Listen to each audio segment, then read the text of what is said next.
تو آپ کے دور میں پھر صحابہ عشاء کے بعد نفلوں میں قرآن سنتے تھے، سناتے تھے، الگ الگ ابو بکر رضی اللہ تعالیٰ عنہ کے دور میں بھی ایسا ہی تھا۔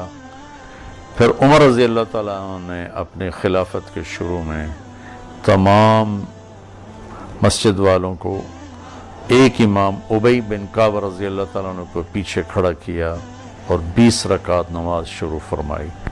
اس دن سے لے کر آج تک امت اس نماز کا اہتمام کر رہی ہے، کچھ سستی کی وجہ سے چھوڑ بھی دیتے ہیں۔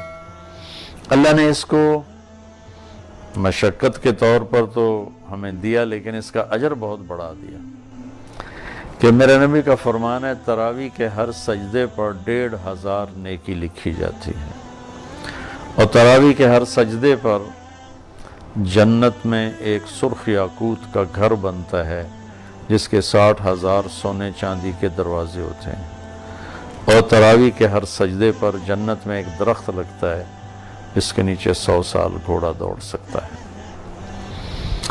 تو میری گزارش ہے میرے بھائیوں بہنوں جو میری بات سن رہے ہیں، خاص طور پر مرد حضرات، تراویح کا اہتمام فرمائیں، قرآن کو سنیں۔ پہلی امتوں پر تراویح اس لیے بھی نہیں تھی کہ ان کو کتاب یاد ہی نہیں ہوتی تھی، صرف نبی کو یاد ہوتی تھی، ان کی نماز میں صرف ذکر تسبیح ہوتی تھی، تلاوت نہیں۔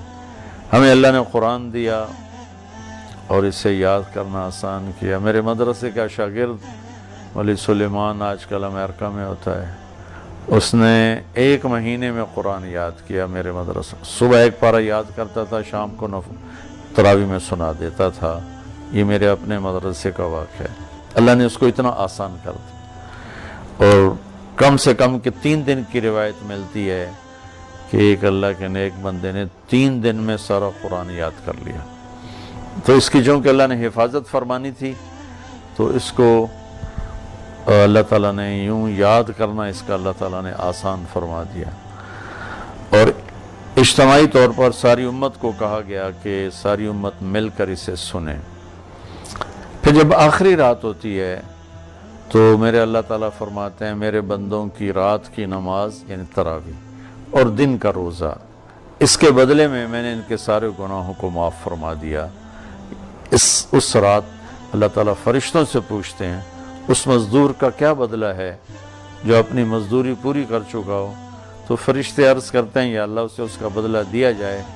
تو اللہ تعالیٰ فرماتے ہیں پھر تم گواہ رہو ان کے رات کا جو نماز تھی اور دن کا جو روزہ، اس کے بدلے میں نے ان کے سارے